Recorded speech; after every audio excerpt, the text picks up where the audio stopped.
বিসমিল্লাহির রহমানির রহিম। আসসালামু আলাইকুম। কেমন আছেন আপনারা সবাই? আলহামদুলিল্লাহ, আমিও ভালো আছি।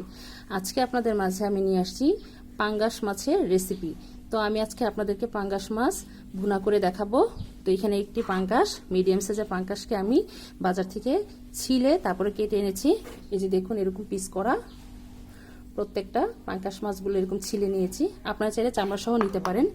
লাগবে পেঁয়াজ কুচি, কাঁচামরিচ, লাগবে 1 চামচ পরিমাণ আদা রসুন বাটা, আধা চামচ পরিমাণ জিরে, আধা চামচ পরিমাণ গরম মশলার গুঁড়ো, লাগবে ধনিয়ার গুঁড়ো 1 চা চামচ পরিমাণ, আর লাগবে লাল মরিচের গুঁড়ো, হলুদের গুঁড়ো, পরিমাণ মতন লবণ। তাহলে চলুন আমরা মূল রান্নায় চলে যাই। এখন আমি চুলার কাছে চলে আসছি, জালটা জ্বালিয়ে দেব। বিসমিল্লাহির রহমানির রহিম। আমি এর মধ্যে কিছুটা তেল দিয়ে রেখেছিলাম। এখন এই মাছের মধ্যে আমি একটু হলুদ গুঁড়ো, সামান্য একটু মরিচের গুঁড়ো আর পরিমাণ মতন লবণ দিয়ে এখন এটাকে ভালোভাবে মাখিয়ে নিয়েছি। এখন তেলটা গরম হয়ে আসলে আমরা মাছটাকে ভেজে নিব। আমাদের তেলটা গরম হয়ে গিয়েছে, এখন এর মধ্যে আমি মাছগুলো দিয়ে দিব। বিসমিল্লাহির রহমানির রহিম। মাছগুলোকে একটু লাল করে ভেজে নিতে হবে।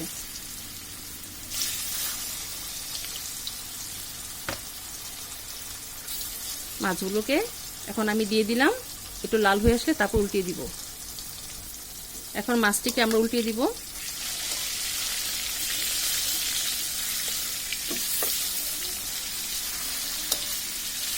মাছটিকে উল্টিয়ে দিলাম। লাল হয়ে আসলে তারপরে এগুলোকে আমরা নামিয়ে ফেলব। আমাদের মাছগুলো লাল হয়ে আসছে, এখন আমরা মাছগুলোকে নামিয়ে ফেলব। যে এরকম লাল অবস্থায় নামিয়ে নিতে হবে। আমাদের যে বাকি মাছগুলো আছে, তারপরে এই মাছগুলো আমরা ভেজে তারপরে রান্না করে নেব। বাকি মাছগুলো দিয়ে দিচ্ছি।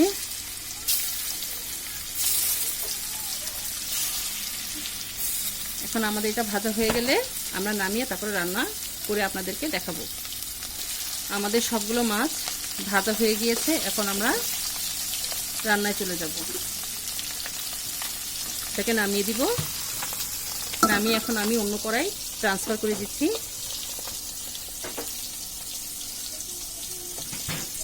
আমরা যে মাছটা ভেজে রেখেছিলাম, যে মাছটা আমরা ভেজে নিয়েছি, সেই মাছের যে তেলটা আছে সেই তেলের মধ্যে মাছটা রান্না করব। এখন আমাদের তেলটা গরম হয়ে গিয়েছে, এখন আমি পেঁয়াজটা দিয়ে দিচ্ছি।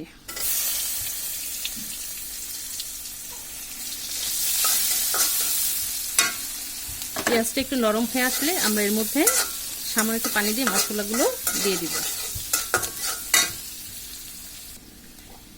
আমাদের পেঁয়াজটা ভাজা হয়ে গিয়েছে, এখন এর মধ্যে আমি সামান্য পরিমাণ পানি দিয়ে দিব মশলা কষানোর জন্য। এখন আমি প্রথমে হলুদের গুঁড়ো দিয়ে দিচ্ছি আধা চামচ পরিমাণ। একটু ঝাল ঝাল করে রান্না করব, যেহেতু পাঙ্গাস মাছ। আপনার চাইলে কম ঝাল দিয়েও রান্না করতে পারেন, আমি একটু বেশি করে দেব। এখানে 1 চামচ ভরে পরিমাণ লাল মরিচের গুঁড়োটা দিয়ে দিচ্ছি।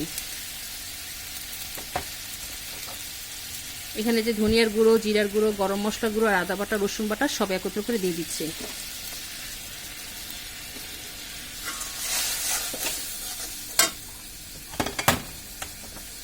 দিয়ে দিব পরিমাণ মতন লবণ।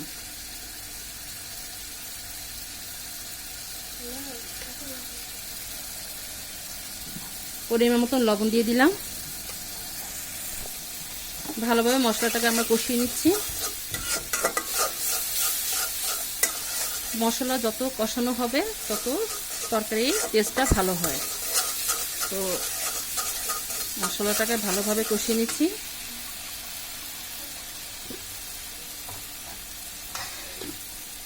আমাদের মশলাটা কষানো হয়ে গিয়েছে, এখন এর মধ্যে আমি পরিমাণ করে পানিটা দিয়ে দিব।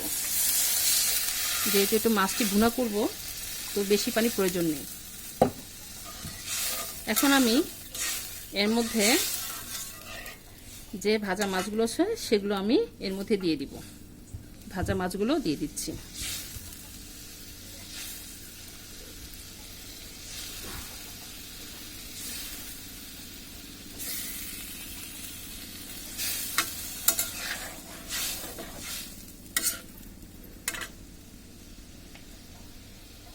মাছগুলো দিয়ে দিলাম। এটা বলক চলে আসছে। এখন আমি এর মধ্যে যে কাঁচামরিচগুলো আছে সেগুলো দিয়ে দিব। এটা একটু বলক চলে আসলে আমরা মিডিয়াম আছে এটাকে রান্না করে নেব। আমাদের তরকারিটা প্রায় হয়ে আসছে, মাশাআল্লাহ দেখুন ঘন হয়ে আসছে। একটু গ্রেভি রাখবো, যেহেতু একটু ঝোল ঝোল, হালকা একটু মশলা না থাকলে ভালো লাগবে না খেতে ভাতের সাথে। তো আর 5 মিনিট রেখে তারপর আমরা চুলাটা বন্ধ করে দেব। তার 5 মিনিট অপেক্ষা করি। আমি অফ ক্যামেরা একবার নেড়ে দিয়েছিলাম, তো মাশাআল্লাহ এই দেখুন মাছটা প্রায় ঘন হয়ে আসছে। এটা নামালে আরও টেনে যাবে, মাছের তেল ছেড়ে আসছে। আপনার চাইলে এর মধ্যে ধনিয়া পাতা দিতে পারেন, আমি এর মধ্যে ধনিয়া পাতাটা দিব না। তো এখন আমরা চুলাটা বন্ধ করে দিব। তাহলে চলুন আমরা চুলাটা বন্ধ করে দিই আর পরিবেশনে চলে যাই। তৈরি হয়ে গেল আমাদের মজাদার পাঙ্গাস মাছ ভুনা। মাশাআল্লাহ আলহামদুলিল্লাহ, দেখুন দেখতে ভালো লাগছে না? এভাবে আপনারা রান্না করে দেখবেন, ইনশাআল্লাহ আপনাদেরটাও ভালো হবে। আমার এই রেসিপিটা আপনাদের কাছে কেমন লেগেছে অবশ্যই আমাদেরকে কমেন্ট করে জানাবেন। আর এই ভুনা মাছটি খেতে ভীষণ মজা গরম ভাতের সাথে। আপনারা একবার হলেও তৈরি করবেন। আর আমার জন্য অবশ্যই দোয়া করবেন, আমি যেন আপনাদের মাঝে আরও নতুন নতুন রান্না নিয়ে আসতে পারি। তো আজ এই পর্যন্তই। আপনারা যে যেখানে আছেন ভালো থাকেন, সুস্থ থাকেন। আল্লাহ হাফেজ।